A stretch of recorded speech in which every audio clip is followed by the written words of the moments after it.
Hello, hello, hello, and welcome to another episode of Let's Talk with Carl E. Long. This is your boy Carl E. Long right here. How is everybody doing? Hope you're having an awesome day or night or whatever time it is you're listening to this podcast. I am here again for my next episode 30. Believe it or not, episode 30. So glad to be here. And I was just sitting here, I do most of my recording for my podcast in the middle of the night. Sometimes I start at 10:30, 11, late, quiet in the night so I can think. But putting a podcast together is no joke, guys, especially if you're doing things where I'm creating clips and B-rolls. It can be quite daunting and a lot of work, but I am enjoying every bit of it. So I hope that you are enjoying the podcast as well. If you're brand new, I'm so glad. If you're not a first time, if you're a first time listener, please go ahead and follow me. I've had some great things coming up on this year's season 1 of Let's Talk with Carl E. Long. Well, today, guys, I know there's a lot been going on in the news, and you probably would have to be a rock to not know what's going on. But believe it or not, there are some people who don't know any of this stuff. Believe it or not, there are some people who have just tuned it out and have no idea what is going on behind the scenes. So today's podcast title is The Cover-Up, SignalGate, What They Are Not Telling You. SignalGate.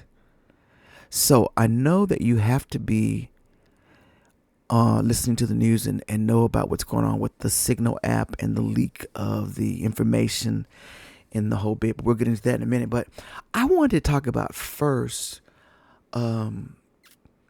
what this whole Trump administration has meant to this country and what it's doing to this country right now.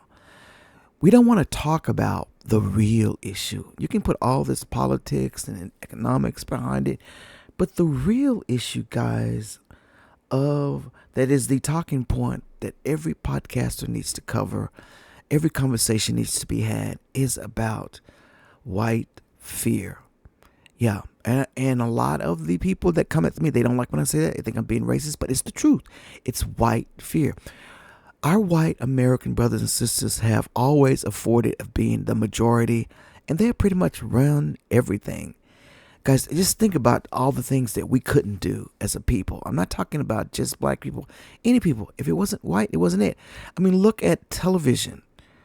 If anybody of color or TV or movies was in anything, we were in these subservient roles or whatever. Just look at everything that has happened, and they have had a grip on everything for many, many years. So now, because there was so many people that fought hard, particularly black Americans fought hard to get equality, and people are starting to think about working together in harmony and making things right, they're just not having it. They're just not having it. They are afraid of becoming a minority. So I went ahead and went to my ChatGPT, which is my friend. I love ChatGPT. I do. It's such a wealth of information to ask questions. And sometimes it is behind, but you can always ask it. This is a little tip for you. If you get old information from ChatGPT, like I was asking about the 4 black women that have won Album of the Year. There's only 4. And they didn't include Beyonce's album in there because it just happened this year. So I just told it, give me the most current information. It went there and got it. So you have to know how to work it because the engine is kind of done differently. But so far it's been quite helpful and factual information. And you always get sources so you can always check things out. So these are the stats, guys, of what is going on with white Americans and why they are in such fear of becoming a minority. So, as of the most recent U.S. Census data, white Americans still make up the majority of the population. However, the country is becoming increasingly diverse, according to the 2020 U.S. Census. That's 2020. in 2025 right now. All right. So white, non-Hispanic whites. Sometimes they count Hispanics in white, but this is white, just purely non-Hispanic. They make up 57.8% of the total population. That's just a little bit over half, right? Hispanic and Latinos of any race, they make up 18.7%. Those are Latinos of any race. You can get your Spaniards, you can get your Venezuelans, you can get your Dominicans. This is anybody that is of Latino heritage.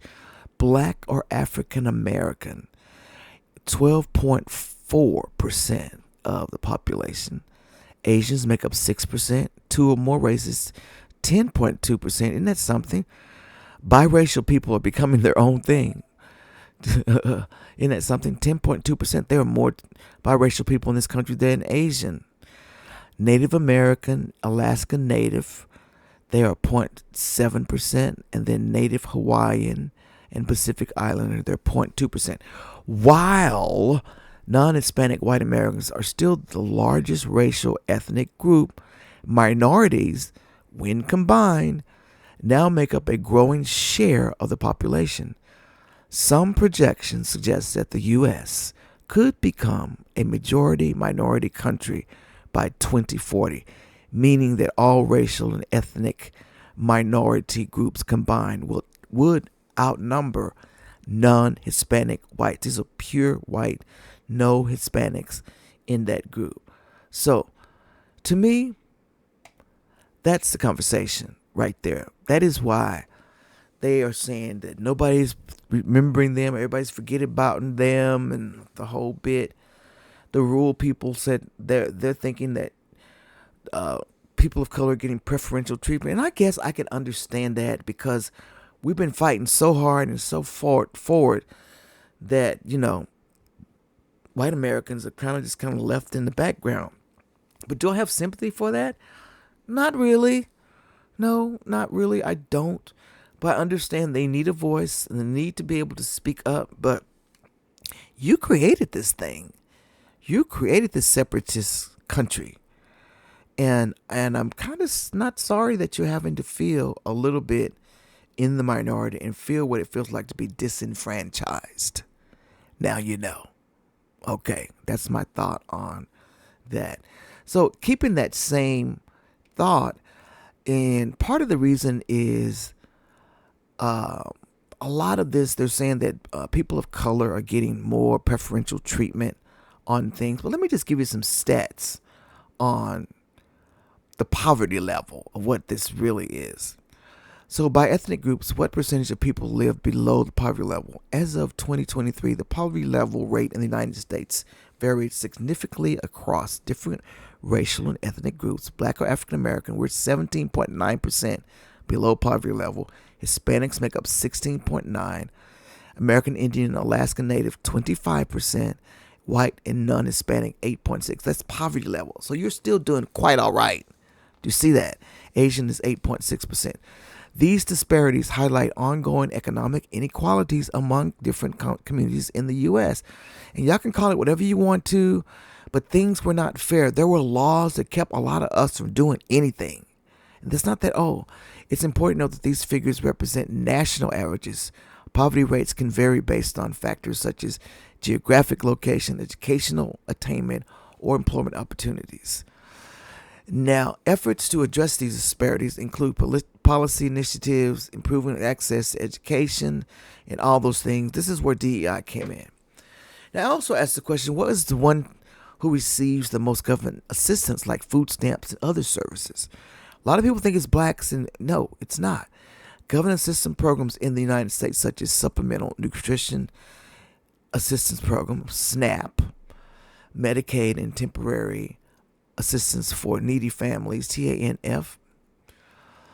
As of 2023, approximately 41.9 million people in 22.2 million households received SNAP benefits, accounting for 12.5% of the U.S. population. The racial and ethnic composition of SNAP participants includes white, 37%. You get it the most. Black or African American, 26%. Hispanic and Latino 16%, Asian 3%, Native American 2%. Notably, around 16% of participants are categorized as race unknown. Okay? Medicaid, let's see, whites 40%, Black African Americans 21%, Hispanic or Latino 25%, other races 14%. So white people, y'all get assistance more than anybody. Yes, I know it's more of you, but you still get a large percentage of it is you on these programs, no matter how you want to put it. Now, the temporary financial assistance to low-income families, whites make up 43%, Hispanic or Latino 26%, Black or African American 23%. These statistics highlight that while government assistance programs are utilized by individuals across all racial and ethnic groups, participation rates differ, reflecting underlying socioeconomic disparities. All right, so I just wanted to put that in perspective. The talking points are always that we minorities and immigrants are all here and we're all on public assistance. No, I mean, it's a large percentage of us that are, because there's such a disparity in wages and things of that nature. But white people, you still are the leader. Just want to throw that out. All right, let's get to the topic at hand. SignalGate. SignalGate. All right, so let me just tell you what SignalGate is. We're going to go through this whole thing of how this kind of came in to fruition, and then I'll let you listen to some of the things that happens with it. So let's see. SignalGate is released. Let's listen to this one from CNN. Huge revelations in this, and they certainly, how would you describe what you're seeing in the text messages? These are shockingly detailed descriptions of the bombs that are about to fall in Yemen, and Jeffrey Goldberg is getting these details many minutes before the bombs fall. If this is not classified information, I would like the president to tell us what would count as classified information. Now, The Atlantic is publishing this on theatlantic.com because Trump and his aides have said that none of this is classified. That has been the main defense from the Trump White House in the past 2 days, that these text messages were a mistake. Goldberg never should have seen them, but nothing was classified. Nobody was in any danger. That's the argument we've heard advanced. Because of that argument, Goldberg went back to his colleagues and talked with his lawyers at The Atlantic, and they decided to go ahead and publish the text messages that they had originally withheld. Remember, Goldberg withheld some of this information because he thought it could risk national security, because it could have put U.S. military members in harm's way. So now he's decided to go ahead and publish the full unredacted text message chain with one omission. He is still withholding the name of a CIA employee because the CIA has asked him to do so. So that is notable. There still is something in these messages that is considered so sensitive that The Atlantic is choosing not to publish it. But the headline here is that Defense Secretary Pete Hegseth did send detailed descriptions of the military strike in Yemen to this group ahead of time. Goldberg was able to read these messages ahead of time. He looked at it and didn't know if it was real or not, but then he looked on social media and saw that the bombs were beginning to fall in Yemen. All right, so let's just do a summary. So if you haven't heard about this, I don't know where you are that you haven't heard about it. Jeffrey Goldberg, I think his name is Jeffrey Goldberg. He is the editor-in-chief of Atlantic magazine. All right, Trump hates him. They hate the magazine. They say it's leftist, the whole bit, whatever. But anyway, Signal is a program, guys. Think of your chat on your phone, all right? When you have a group chat, yes, a lot of us have family chats and friend chats and high school chats, frats, whatever. You have chat groups, right? So Signal is a encrypted program, but it's not secure, not government secure. It's an encrypted program where you can set a time release so that whatever's in this chat, it will automatically disappear. It will no longer be in the app after a set time. So what they did, Mike Waltz, who is the National Security Advisor, Mike Waltz, he set up the Signal chat. and he put in all of the high-ranking National Security Administration, including the Department of Defense, Secretary Pete Hegseth, Tulsi Gabbard, Mike Waltz, Marco Rubio, J.D. Vance. I mean, everybody's in it. All these top officials. And if you remember the whole thing with Hillary Clinton and the emails talking about high security items that are not on a secure server is a big no-no. So now we have a Signal app, a social media app that anybody could have got pulled into. And they're discussing war plans. All right? So that's the stage. And then the argument is that they're saying that this stuff is not classified. But when you read it, I'm sorry. It sounds pretty classified to me. It's not anything I would want to put out on anything. So Goldberg released the text message, but he kept the sensitive data that he thought that would be harmful. They shouldn't do it. And he just only put a few just to show that he was in the chat group. So it turns out they started calling him all kinds of names, everything under the sun. And he's a cheat and he did something crazy or he manipulated the app, whatever. So, and since they kept saying that this is not classified data, then everybody was going, well, go ahead and release them. Go ahead and release them then. Why don't you just tell us what they were if they're not classified? And nobody would do it. So to save himself, and plus they said they weren't classified, he went ahead and released all of them. So America has read them all. So let's listen to Erin Burnett and hear what she has to say on the subject. Erin Burnett is from CNN. Here we go. Breaking news. Trump mocking an extraordinary security breach. Moments ago, reposting a message from Elon Musk saying, quote, best place to hide a dead body is page 2 of The Atlantic magazine. That post mocking a shocking security breach by Trump's national security advisor, defense secretary, secretary of state, and vice president. Well, here's what happened. Mike Waltz, Trump's national security advisor, apparently accidentally added the Atlantic journalist Jeffrey Goldberg to a top secret group chat on Signal, a group chat about an American attack on a foreign adversary. So it's top secret, except for they put a reporter in it. Then they went on to detail classified information about a U.S. missile attack before they did it. According to Goldberg, it all started when he received a request to connect with Michael Waltz. Goldberg accepted. He was unsure whether this was real, whether this is really Trump's national security advisor or someone masquerading as Waltz, so he clicks yes. And then the group starts to get active. 2 days later, Goldberg is included in a group chat called Houthi PC Small Group. So Waltz requests him as a contact, then adds him into this group. And the first message comes in from what appears to be Waltz's account to the group.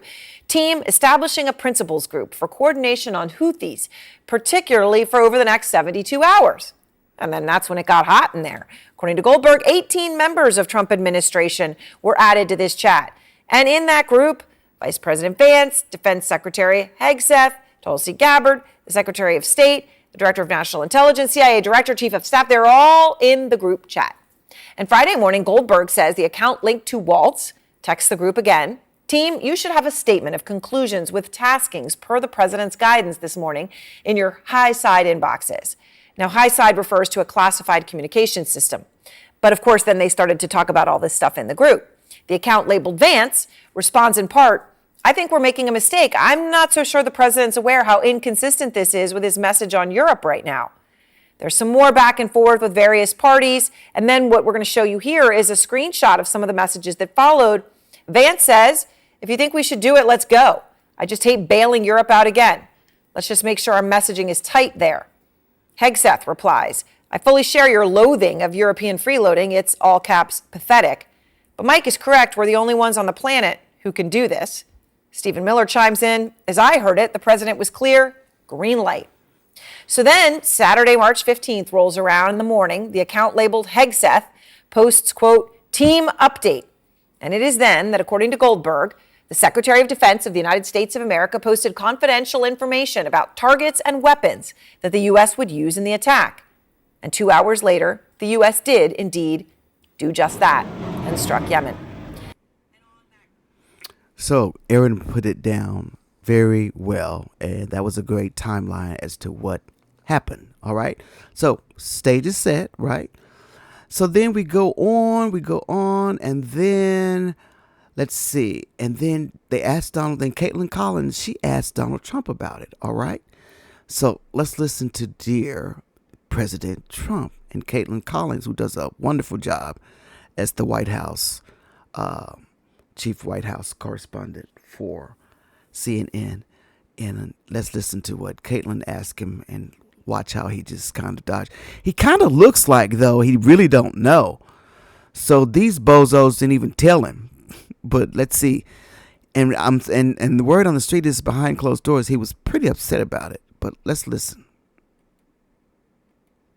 I don't know anything about it. I'm not a big fan of The Atlantic.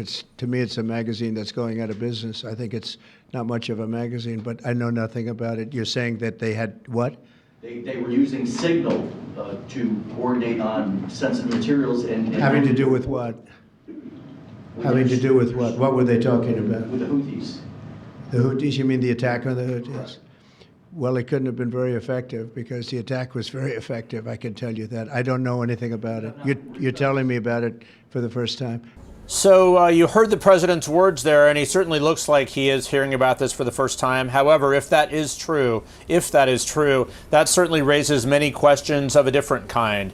That the story has been out for more than 2 hours at that point when he spoke there, and if he was not briefed on it, that is also very interesting. We know this president is someone who receives news often by watching television on his own, by looking at the social media on his own. He's been a big critic of The Atlantic, but he said he didn't know about it. We will see if that continues. But the bottom line here is the White House is reviewing how Jeffrey Goldberg got added to this chain, and also reviewing whether this type of conversation should have been on this chain in the first place. All right, so I said Caitlin Collins. It wasn't Caitlin. That was just a CNN briefing. So listen to that.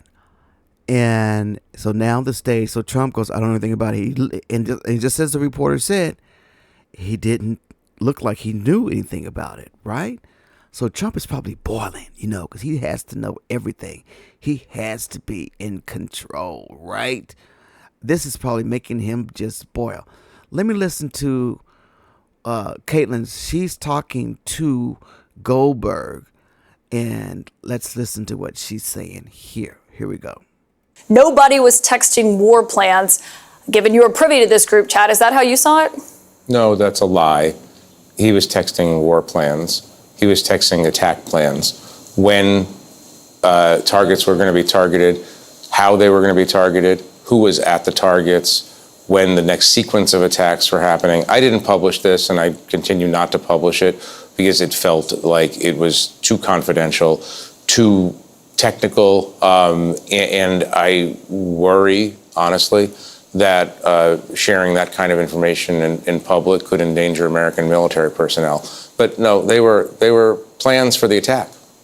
And they were texted before the attack.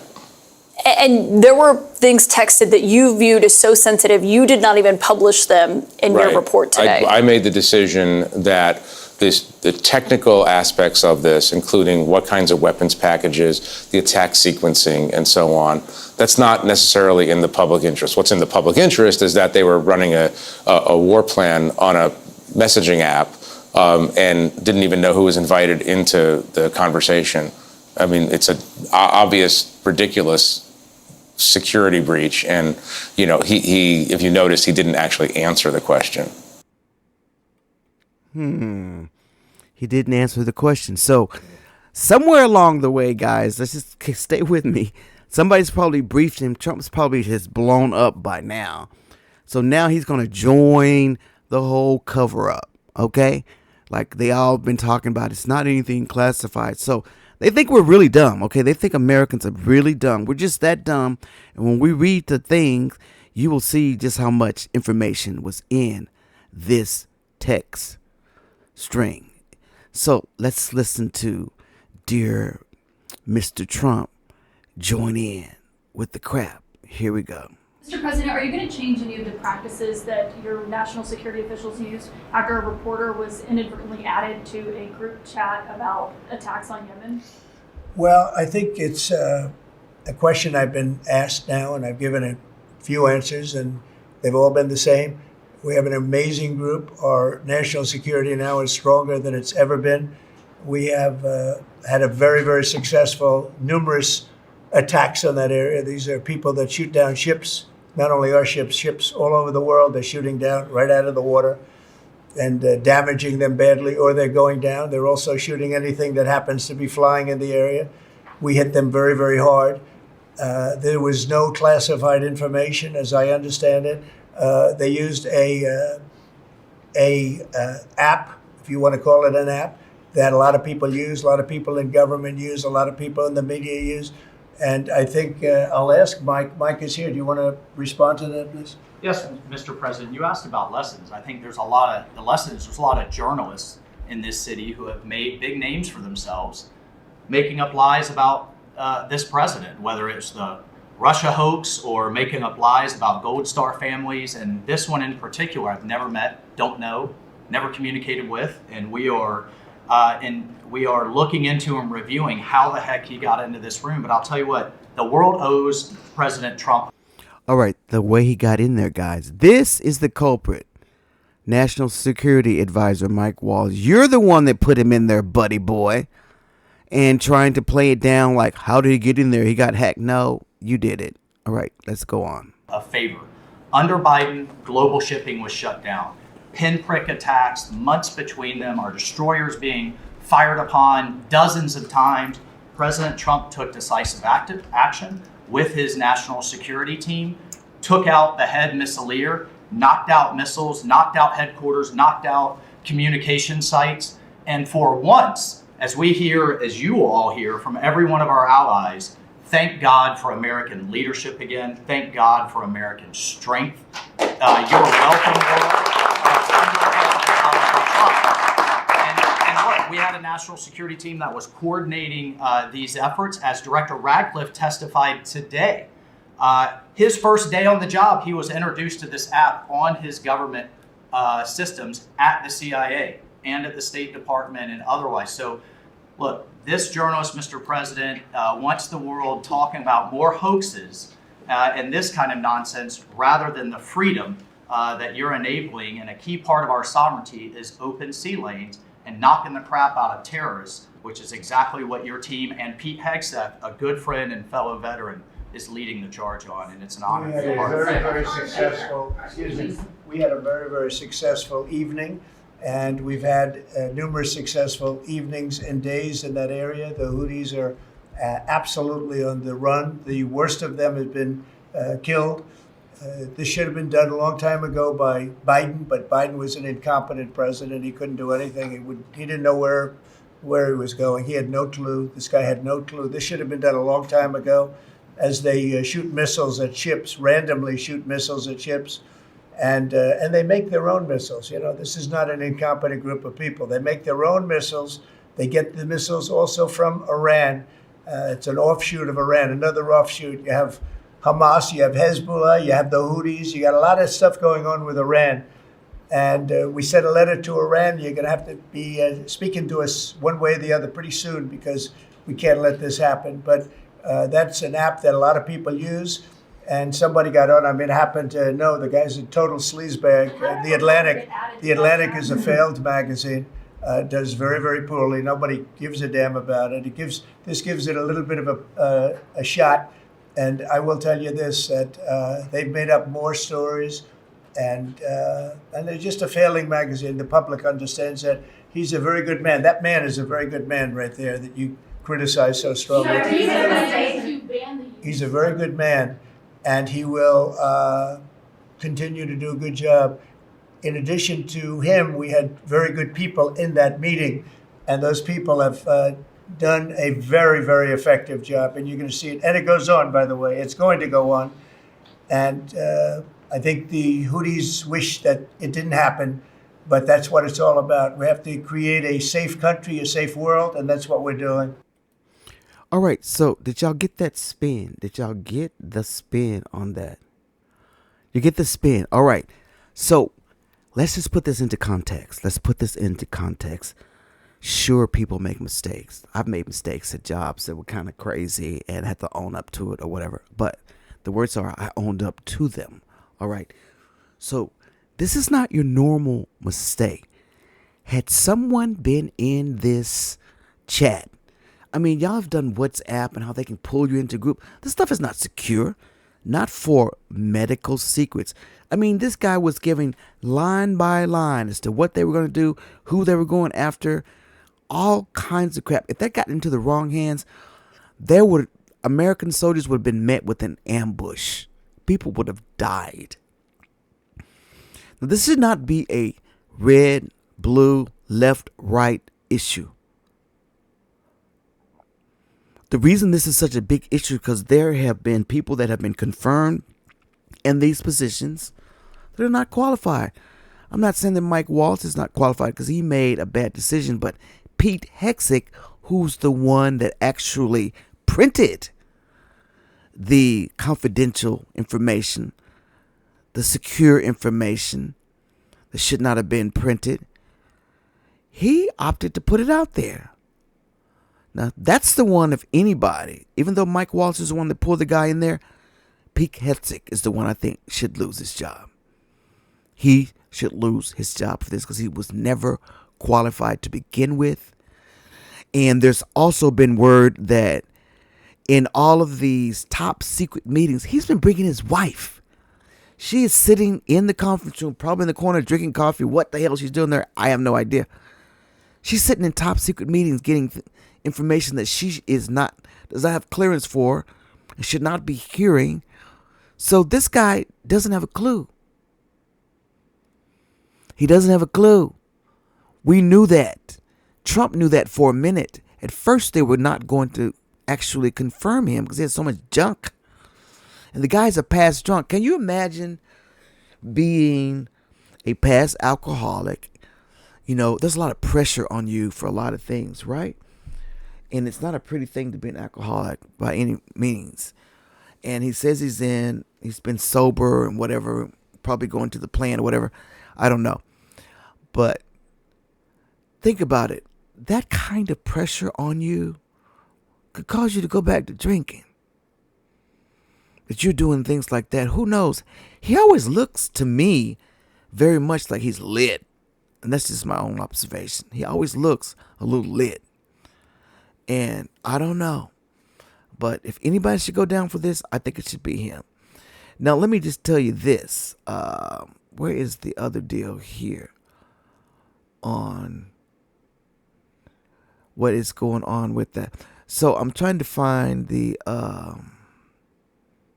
here it is. Department of Homeland Security person. All right. So let me show you this. This is what's crazy.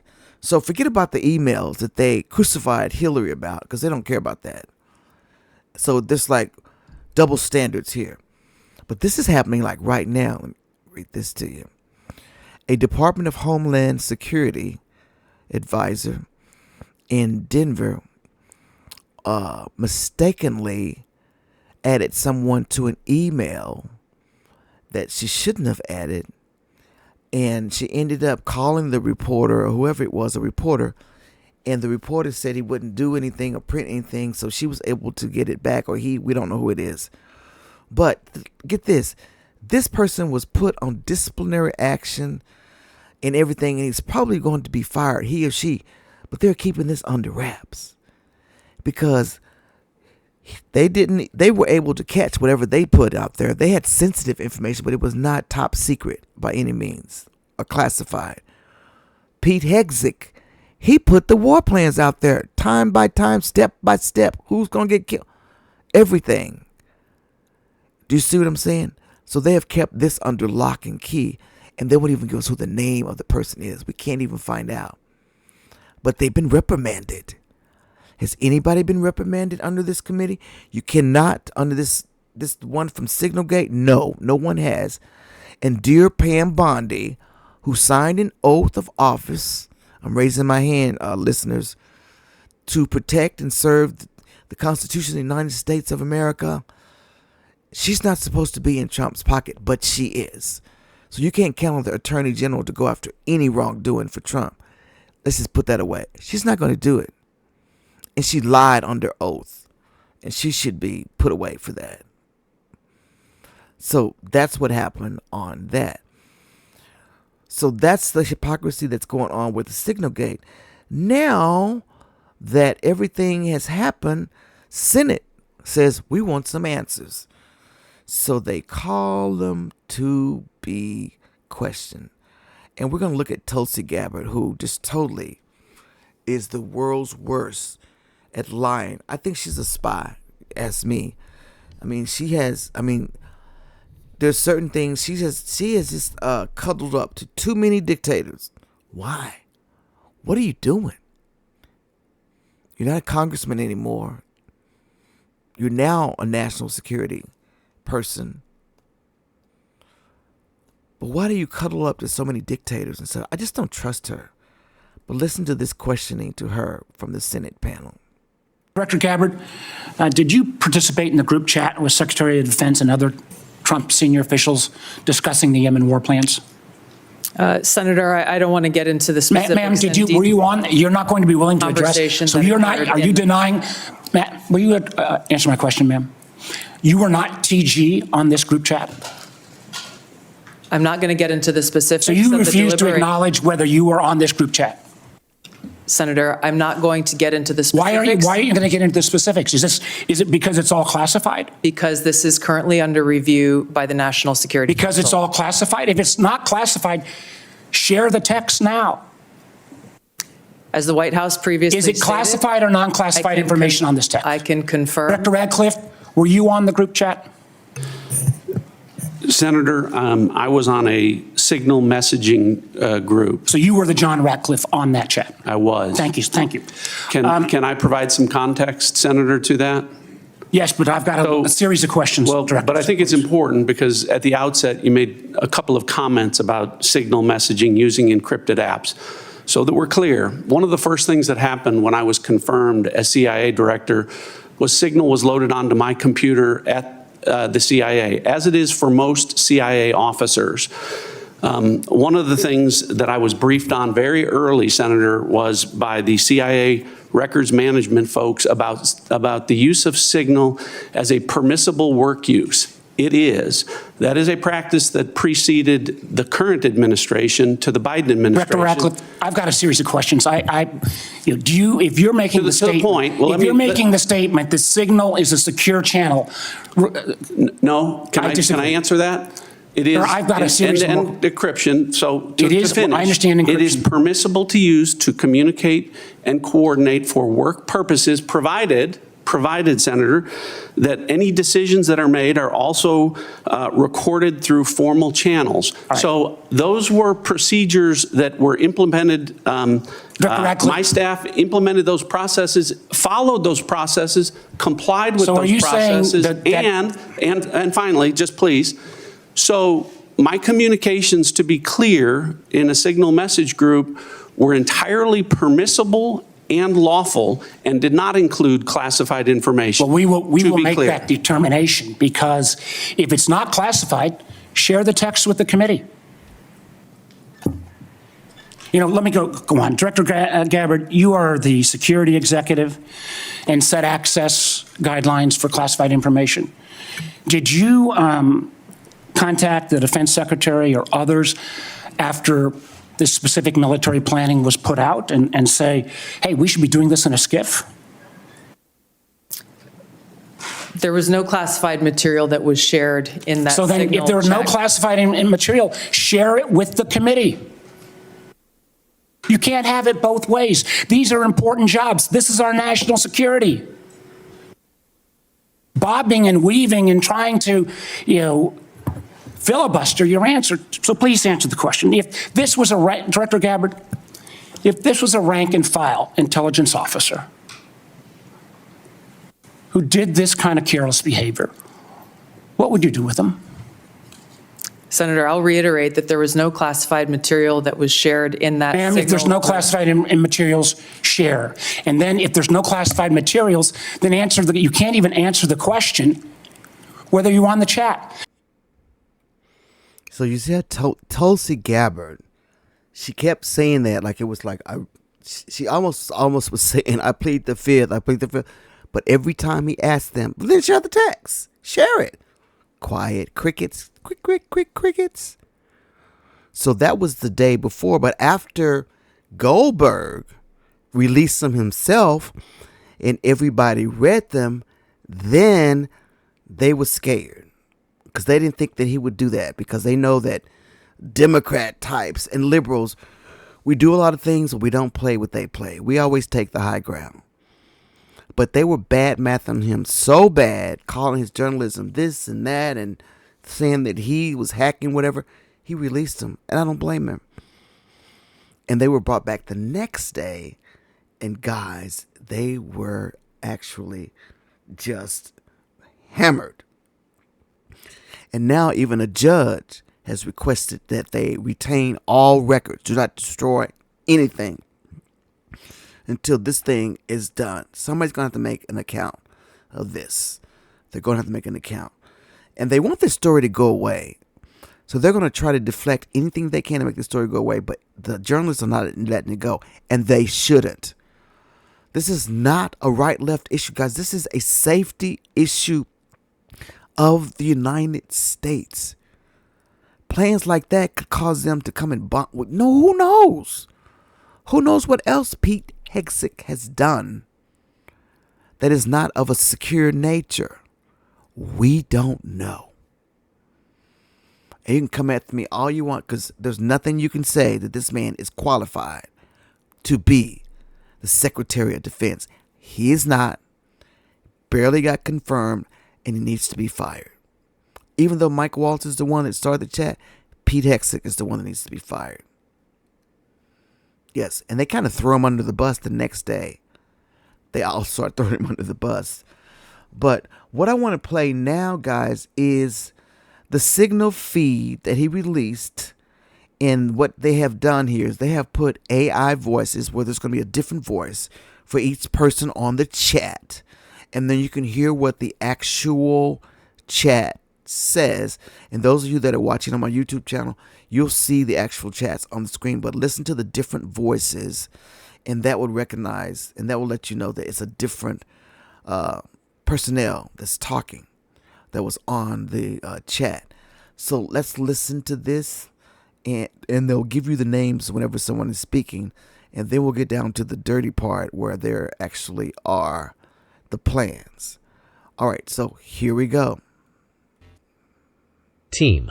Establishing a principals group for coordination on Houthis, particularly for over the next 72 hours. My deputy Alex Wong is pulling together a Tiger team at deputy/agency chief of staff level, following up from the meeting in the sit room this morning for action items, and we'll be sending that out later this evening. Please provide the best staff POC from your team for us to coordinate with over the next couple days and over the weekend.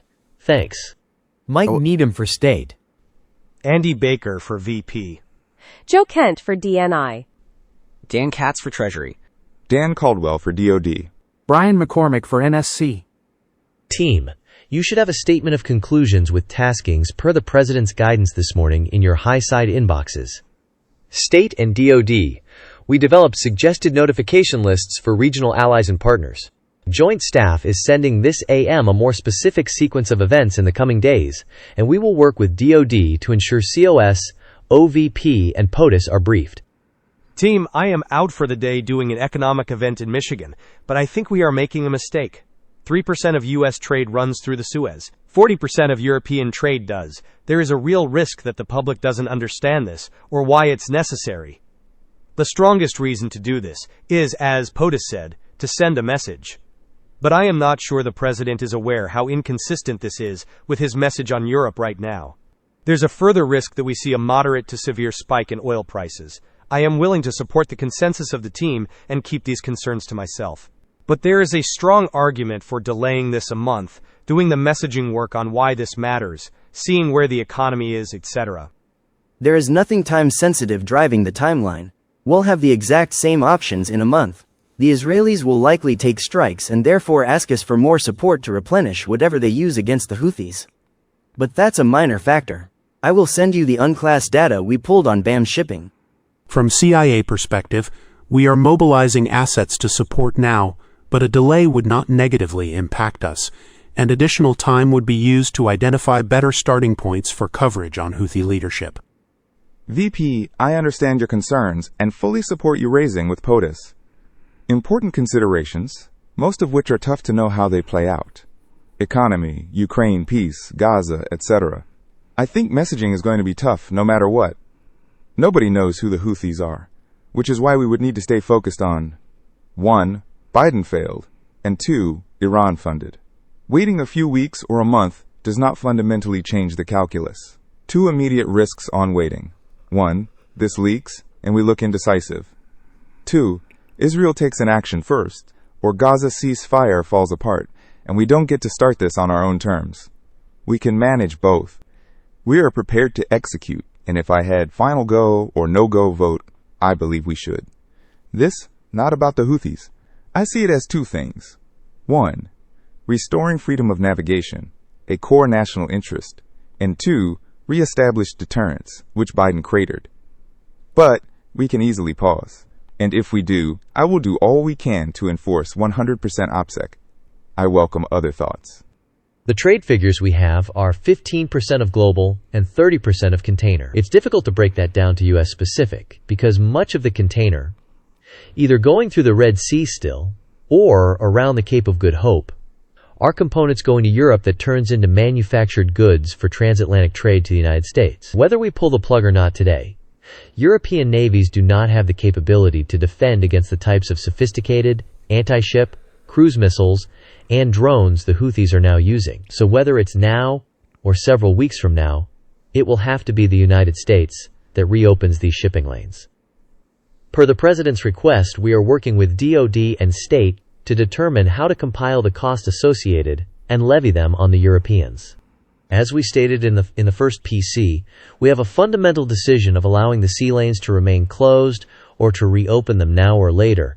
We are the only ones with the capability, unfortunately. From a messaging standpoint, we absolutely add this to of horribles on why the Europeans must invest in their defense. At Pete Hegseth, if you think we should do it, let's go. I just hate bailing Europe out again. Let's just make sure our messaging is tight here. And if there are things we can do up front to minimize risk to Saudi oil facilities, we should do it. VP, I fully share your loathing of European freeloading. It's pathetic. But Mike is correct. We are the only ones on the planet, on our side of the ledger, who can do this. Nobody else even close. Question is timing. I feel like now's as good a time as any, given POTUS' directive to reopen shipping lanes. I think we should go, but POTUS still retains 24 hours of decision space. As I heard it, the president was clear. Green light, but we soon make clear to Egypt and Europe what we expect in return. We also need to figure out how to enforce such a requirement. E.g., if Europe doesn't remunerate, then what? If the U.S. successfully restores freedom of navigation at great cost, there needs to be some further economic gain extracted in return. Agree. Team update. Time now. 1144 ET. Weather is favorable. Just confirmed with CENTCOM, we are a go for mission launch. 1215 ET. F-18's launch. First strike package. 1345. Trigger-based F-18 first strike window starts. Target terrorist is at his known location, so should be on time. Also, strike drones launch. MQ-9s. 1410. More F-18s launch. Second strike package. 1415. Strike drones on target. This is when the first bombs will definitely drop, pending earlier trigger-based targets. 1536. F-18 second strike starts. Also, first sea-based Tomahawks launched. More to follow per timeline. We are currently clean on OPSEC. Godspeed to our warriors. I will say a prayer for victory. VP, building collapsed. Had multiple positive ID. Pete, Kurilla, the IC, amazing job. What? Typing too fast. The first target, their top missile guy, we had positive ID of him walking into his girlfriend's building and it's now collapsed. Excellent. A good start. Good job, Pete, and your team. The team and MAL did a great job as well. Great work all. Powerful start. CENTCOM is on point. Great job all. More strikes ongoing for hours tonight, and will provide full initial report tomorrow. But on time, on target, and good readouts so far. Kudos to all, most particularly those in theater and CENTCOM. Really great. God bless. Great work and effects.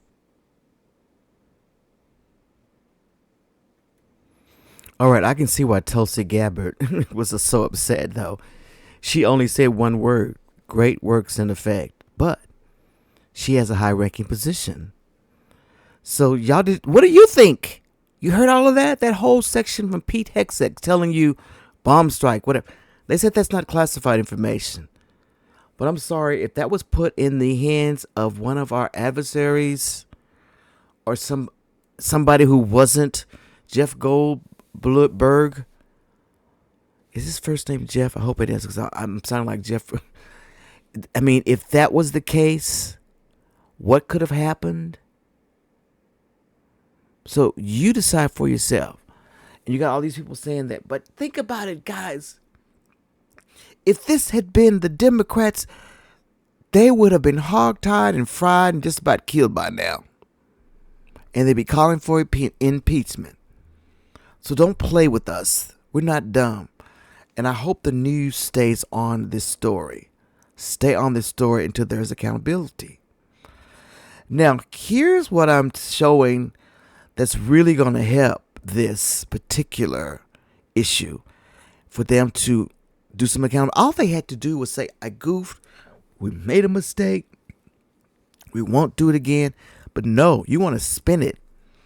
Try to blame the editor. And then turn around and say that it's not classified. Like we're some dummies. We're not stupid. We are not stupid. That sounds pretty classified to me. Not anything I want to know about as to when you're going to bomb somebody and you're having surveillance of his girl. All of that was chilling. Very chilling. So they think this is just a Democratic Republican issue, but no, it's crossing the aisles. It is definitely crossing the aisles. People in general feel like this was a flub up. And it doesn't matter what side of the aisle they are politically. So this next little TikTok video that I'm going to play is from podcaster Dave Portnoy, who is a devout Trump supporter. But he's also a matter-of-fact guy who doesn't care about saying anything. And he's not afraid of what Trump thinks. So he's telling the truth. So I want you to listen to his rant. Now, this is what's going to make a difference. With people on the right will call this for what it is. Put away your little red MAGA hat. And just tell the truth. Tell the truth so they can be held accountable for what they did here. If this had been a rank and file person, they would have been fired and gone. And y'all know they would have. So let's listen to Dear Dave Portnoy rant. Him and I agree on nothing.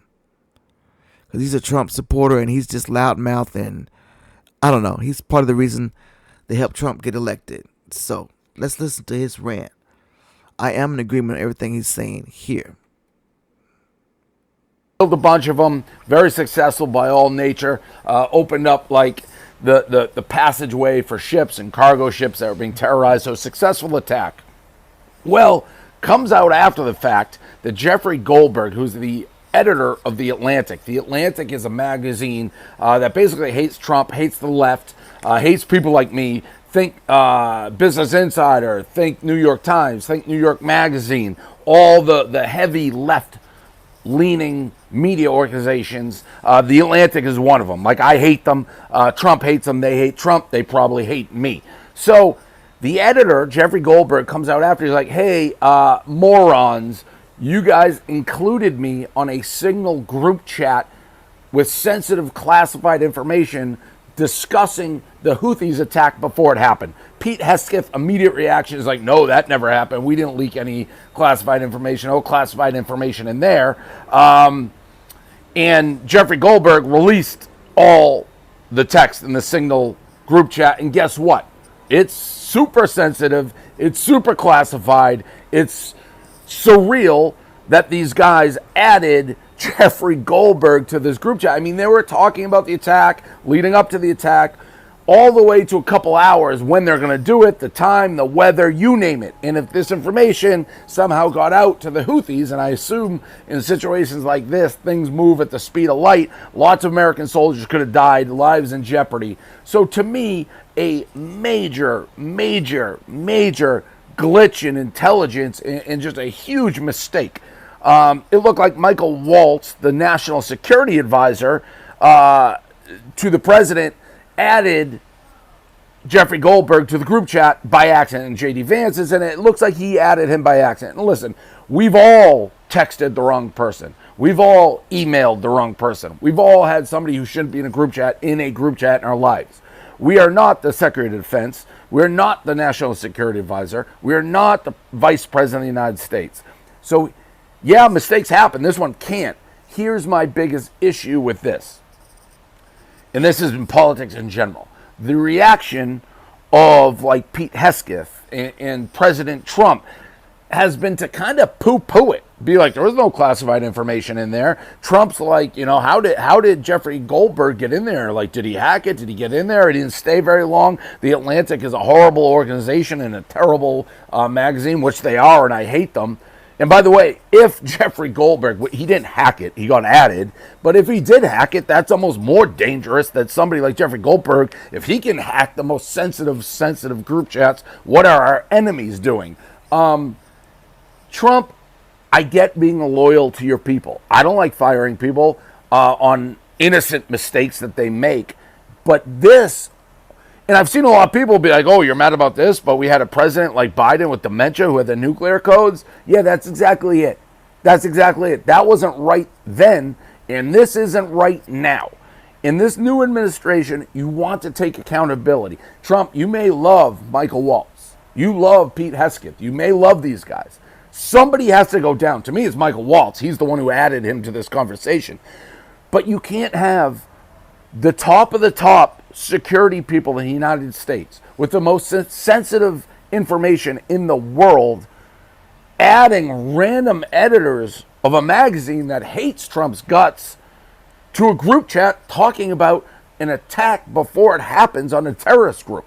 You can't poo-poo it. You can't downplay it. You have to sit up there and be like, holy shit, this is a fuck up of epic proportions. There will be accountability. I will get to the bottom of this. And frankly, I think I don't like calling for people's heads. Michael Waltz, it seems like you're the guy who added him to the group chat. You have to lose your job. You should step down. You cannot be adding random people to a group chat with this sensitive, classified information. Just be like, oh no, poo-poo. It's on him. He should have left the group chat instantly. This guy shouldn't have stayed in. It's on Jeffrey Goldberg for not immediately being like, hey, I should be here. No. It's on you for adding him.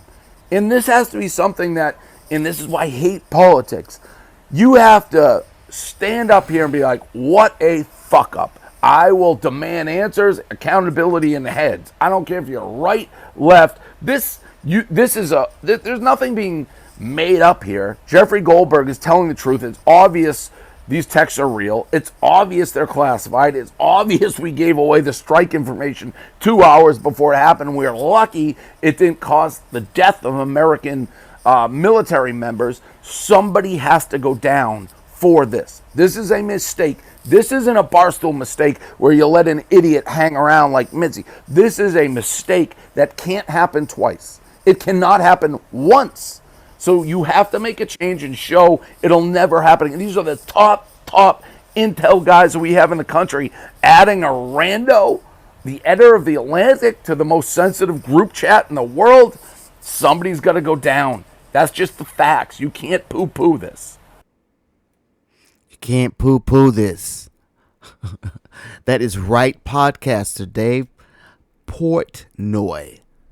If y'all want to go follow him, listen to some of his stuff, you can do that if you want to. But that's probably the last time him and I will ever be together or talking about. So that's what he thought, guys. Isn't that cool? I love it. All right, so now let's go over to my girl Joy Reid. Joy has a great perspective on what is going on in this country right now. But let me button up the SignalGate thing. That fight still goes on, guys. So if you don't understand what's going on, you can listen to all of the footage that's been on there to find something. that you can understand what is going on with that whole SignalGate. It's not something we're just going to throw away under the table. No, that was important. And some guys messed up, and somebody needs to pay. All right, so let's listen to Joy. Here we go. Hey, guys. So I think it's very important for you to understand that there are very, very wealthy people in America who have never believed that there should have ever been income taxes, which have only existed since 1913, since the Woodrow Wilson administration. That they have never believed that there should have ever been Social Security benefits, retirement benefits for elderly people paid for through taxes, right? Through a special income tax. That there should have ever been an extension of the Social Security Act during the 1960s, during the Lyndon Johnson administration, to add old age health care, Medicare, or that there should have ever been, also during the Lyndon Johnson administration, the creation of poverty level medication access, right? Medical access, meaning Medicaid, which is medical care for the poor. They've never believed those things should exist. They fundamentally do not believe income taxes should exist. They think they're unconstitutional. They've never believed they should exist. They've never believed Social Security should exist. They've never believed Medicare or Medicaid should exist, and that all of the anti-poverty programs that flow from that, food stamps, Meals on Wheels, Head Start for kids, which is free preschool for kids, they don't think any of that should exist because they fundamentally don't believe income taxes should exist.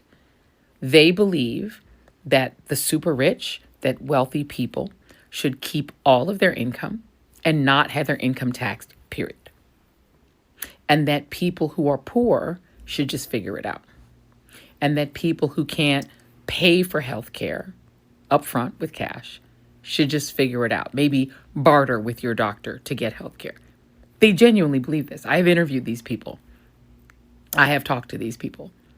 They believe it with all sincerity, and that what is evil in their mind is the creation of the income tax, is the creation of Social Security, Medicare, Medicaid, Head Start, food stamps, any anti-poverty programs. They just don't believe they should exist. And throughout the 20th century, they have tried to stop these things from becoming law, but they could not defeat Roosevelt or Lyndon Baines Johnson because both of those two Democratic presidents had Democratic supermajority Congresses with more than 60 votes, and they were able to pass it. And Barack Obama also had 60 votes in the Senate that were able to pass it. 60 votes in the Senate is the magic number. And so because FDR, LBJ, and Barack Obama had 60 Democratic votes in the Senate, they were able to pass those anti-poverty programs. But these conservatives have never believed these things should exist. But the problem is, once they did exist, these things have always been very popular with ordinary people because these prevented poverty and sickness and early death. So getting rid of these things has been a 100-year project. How to get ordinary Americans to allow the super rich to get rid of anti-poverty programs, to get rid of taxes on the wealthy, to allow the wealthy to return to the Gilded Age status where they could earn and rake in money tax-free. How to return to the Gilded Age, the McKinley era. They figured out how to do it. They've created popular movements, the Tea Party and MAGA, that get ordinary Americans to affirmatively vote to get rid of and end the anti-poverty programs that help their own parents, grandparents, and themselves. They've gotten people to sign up for, affirmatively, to get rid of all of the supports that keep their own families afloat. How do they get them to do that? race. Get them to believe that anti-poverty programs only help Black people. It's the magic wand that you can always wave in America. Get people to believe that anti-poverty programs only help Black people or any other marginalized group. Get people to focus on marginalized minorities, Black people, non-white immigrants, LGBTQ people, trans kids who play sports. Find a marginalized group. Get people to whip up in anger against that group, and then you can take away their programs. That's always been the plan. They're implementing it now, and they're just calling it Project 2025. It's nothing new. There's nothing new under the sun. This is why I often say that these people want to repeal the 20th century, because keep in mind, none of these things existed before the 20th century. There was no income tax when America was founded. All right, I'm going to stop it right there. So she gives a great history lesson on income tax. I didn't realize it started when it started, but that is where they're trying to take this country back to, that gilded age where none of these things existed. Neither did some of the things that existed for us either. Those are not good ages. Those guys, you have to remember, we didn't start getting any kind of liberty or equality until the late 60s. The late 60s. Yeah, so you have to understand that's why the fight is going on. All right, so let's see. What else has been going on this week? And one of the things that I saw going on this week is a lot of people are going into protest. Bernie Sanders is out there on his tour, him and AOC. I feel kind of lukewarm about what they're doing, but listen to this TikToker on Bernie Sanders and Kamala Harris. Bernie Sanders, yes, hold on. Some of you are going to hate me for saying this, and it's probably because you already hate me, so I'm just going to fucking say it. I tuned into Bernie's Fight the Oligarchy tour. Great speech. Awesome. He is not saying anything that Kamala Harris didn't say on the fucking campaign trail. Like, yes, he's saying the word oligarchy out loud, but like, Kamala Harris said fascism. Kamala Harris said wannabe dictator.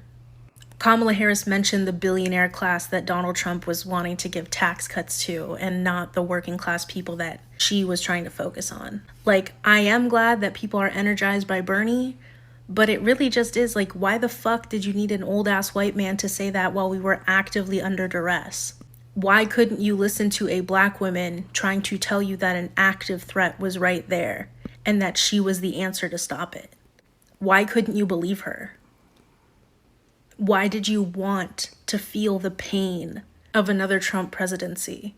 Why did you denigrate her, delegitimize her, write her off completely, and like actively invite the bullshit that we have now? Are you really just that desperate to have a white man in power and then to have a white man tell you to fight that other white man in power? You would rather have that scenario where we're all suffering so we can just look at which white man to cheer on instead of putting a Black woman in charge? That's really what it fucking feels like. America is a ridiculous fucking country. What say you? She has a point there. She has a point. But I want you to listen to this this interview that Donald Trump did on Fox News. And they're talking about reparations. Yes, reparations for the J6ers. Are you freaking kidding me? Reparations for the J6 people. Listen to this guy. With as much truth as you about Ashley Babbitt. It was a bad shooting. My father can tell you that. Anybody. It's a terrible thing. I don't know if you know this, but the Department of Justice right now is still kind of fighting that case. The family of Ashley Babbitt is suing the government, wrongful death. The DOJ right now officially is still opposing that lawsuit, trying to justify it. Shouldn't that be something that can just be settled at this point? Well, I'll look into that. I mean, you're just telling me that for the first time. I haven't heard that. I'm a big fan of Ashley Babbitt, okay? And Ashley Babbitt was a really good person who was a big MAGA fan, Trump fan, and she was innocently standing there.